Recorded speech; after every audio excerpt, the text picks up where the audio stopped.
नमस्कार दोस्तों, स्वागत है आपका वनडे एग्जाम सेंटर में। दोस्तों, आज के वीडियो में हम लोग BA 6 सेमेस्टर हिंदी का जो पहला पेपर है भाषा विज्ञान, हिंदी भाषा तथा देवनागरी लिपि, उससे संबंधित महत्वपूर्ण व विकल्पी प्रश्नों के 5वें प्रैक्टिस सेट का अध्ययन करेंगे। आपका यह प्रैक्टिस सेट आपके सिलेबस के 6ठे यूनिट पर आधारित है। चलिए बिना देर के प्रश्नों की प्रैक्टिस शुरू करते हैं। आपका पहला प्रश्न है, भारतीय संविधान में हिंदी को किस रूप में मान्यता प्राप्त है? ए है राष्ट्रभाषा, बी है राजभाषा, सी है संपर्क भाषा और डी है तकनीकी भाषा। बी ऑप्शन आपका सही हो जाएगा। संविधान में हिंदी को राजभाषा के रूप में मान्यता प्राप्त हुई है और यह मान्यता संविधान के अनुच्छेद 343 के द्वारा प्रदान किया गया है। आगे बढ़ते हैं। दूसरा प्रश्न है, किसी राज्य के सरकारी क्रियाकलापों के लिए सरकार या संविधान के द्वारा स्वीकृत भाषा को क्या कहते हैं? यह राजभाषा कहते हैं, बी है राष्ट्रभाषा कहते हैं, सी है संपर्क भाषा कहते हैं और डी है उपर्युक्त में से कोई नहीं। दूसरे का ए ऑप्शन आपका सही हो जाएगा, राजभाषा, यानी राज्य के सरकारी कामकाज के लिए सरकार के द्वारा और संविधान के द्वारा जो भाषा स्वीकृत होती है उस भाषा को राजभाषा के नाम से जाना जाता है। तीसरा प्रश्न है, भारतीय संविधान में राजभाषा हेतु निम्नलिखित में से किस शब्द का प्रयोग हुआ है? यह है स्टेट लैंग्वेज, बी है नेशनल लैंग्वेज, सी है ऑफिशियल लैंग्वेज और डी है ऑथराइज्ड लैंग्वेज। सी ऑप्शन आपका सही हो जाएगा। राजभाषा के लिए भारत के संविधान में ऑफिशियल लैंग्वेज का प्रयोग किया गया था। जब संविधान सभा का गठन हुआ था और राजभाषा पर चर्चा शुरू हुई थी, उस समय स्टेट लैंग्वेज का उपयोग किया जा रहा था, लेकिन जब संविधान सभा को अंतिम रूप दिया जा रहा था, संविधान बनकर तैयार हो गया था, उस समय ऑफिशियल लैंग्वेज को स्वीकार किया गया था। तो तीसरे का सी ऑप्शन आपका सही हो जाएगा। चौथा प्रश्न है, संघ की राजभाषा हिंदी और लिपि देवनागरी होगी, यह किस अनुच्छेद में कहा गया है? यह 343, बी है 344, सी है 345, सी है 346। ये ऑप्शन आपका सही हो जाएगा। संघ की राजभाषा हिंदी होगी और लिपि उसकी देवनागरी होगी, यह संविधान के 343वें अनुच्छेद में कहा गया है।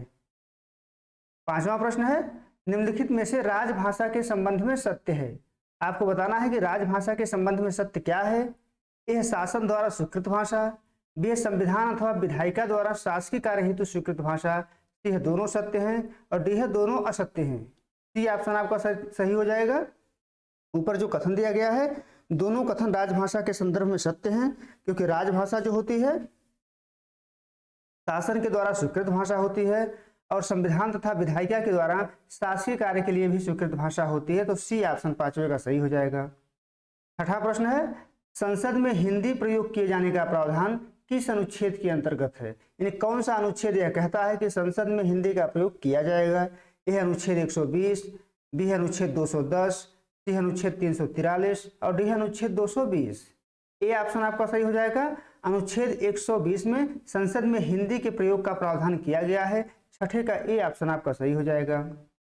सातवां प्रश्न है, राज्य की राजभाषा को मान्यता देने का प्रावधान किस अनुच्छेद के अंतर्गत है? अनुच्छेद 345, अनुच्छेद 346, अनुच्छेद 347 और अनुच्छेद 349। ये ऑप्शन आपका सही हो जाएगा।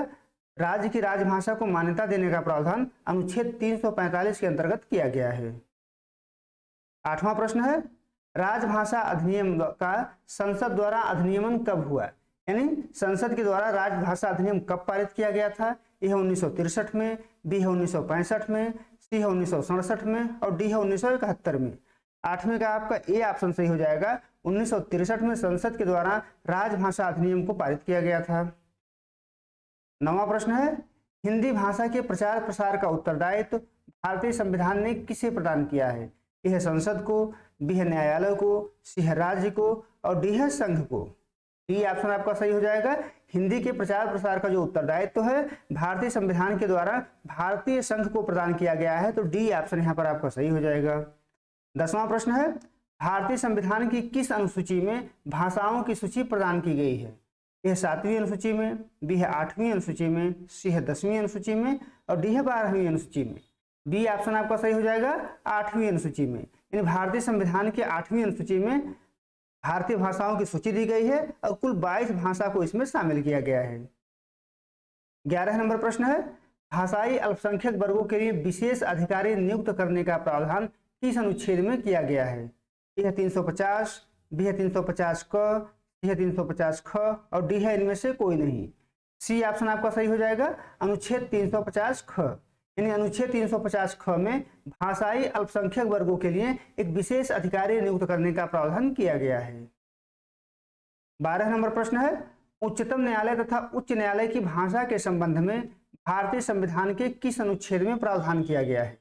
ए अनुच्छेद 348, बी अनुच्छेद 349, सी अनुच्छेद 350 और डी अनुच्छेद 351।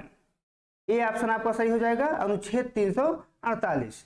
यानी जो उच्चतम और उच्च न्यायालय है उससे संबंधित भाषा का प्रावधान अनुच्छेद 348 में किया गया है और इसमें अंग्रेजी को मान्यता प्रदान की गई है कि जब तक संसद ऐसी व्यवस्था नहीं करेगा तब तक अंग्रेजी को ही न्यायालयों की भाषा के रूप में स्वीकार किया जाएगा।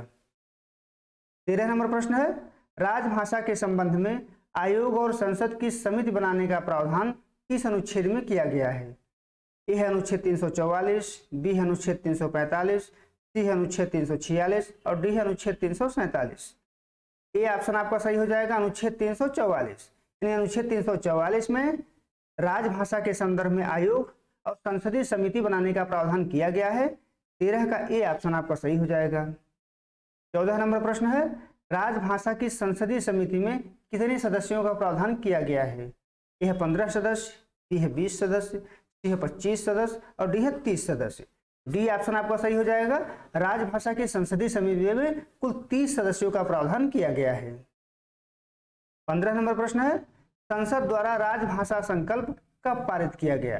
संसद के द्वारा राजभाषा संकल्प कब पारित किया गया था?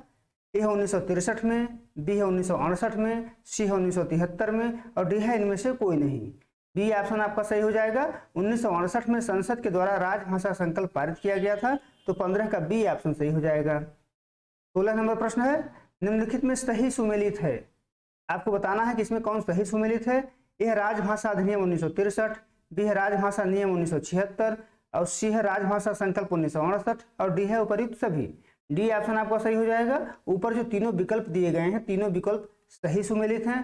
राजभाषा अधिनियम 1963 में आया था, राजभाषा नियम 1976 में आया था और राजभाषा संकल्प 1968 में पारित किया गया था, तो 16 का डी ऑप्शन यहाँ पर आपका सही हो जाएगा। 17 नंबर प्रश्न है, हिंदी के प्रचार प्रसार की व्यवस्था संविधान के किस अनुच्छेद में की गई है? ए है अनुच्छेद 350, बी है 351, सी है 352 और डी है 353। बी ऑप्शन आपका सही हो जाएगा। हिंदी के प्रचार प्रसार की जो व्यवस्था है वो संविधान के अनुच्छेद 351 में की गई है, तो बी ऑप्शन 17 का सही हो जाएगा।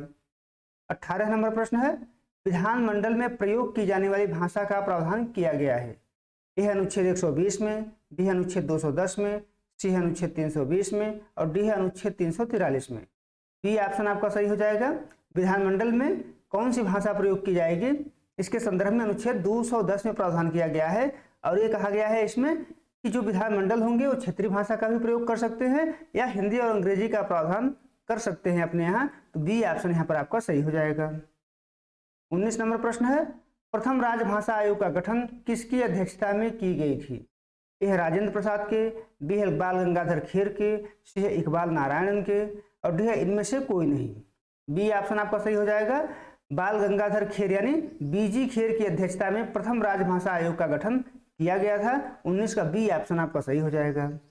20वां प्रश्न है, भारतीय संविधान के अनुसार हिंदी की अधिकृत लिपि क्या है? यानी किस लिपि में हिंदी लिखी जाएगी भारतीय संविधान के अनुसार? ए है ब्राह्मी लिपि, बी है खरोष्ठी लिपि, सी है गुरुमुखी लिपि और डी है देवनागरी लिपि। डी ऑप्शन आपका सही हो जाएगा। भारतीय संविधान के अनुसार देवनागरी लिपि में हिंदी को लिखा जाएगा, तो 20वें का डी ऑप्शन आपका सही हो जाएगा। उम्मीद है दोस्तों आपको ये वीडियो पसंद आया होगा। आप हमारे चैनल को सब्सक्राइब करिए, वीडियो को लाइक करिए, शेयर करिए। बहुत बहुत धन्यवाद।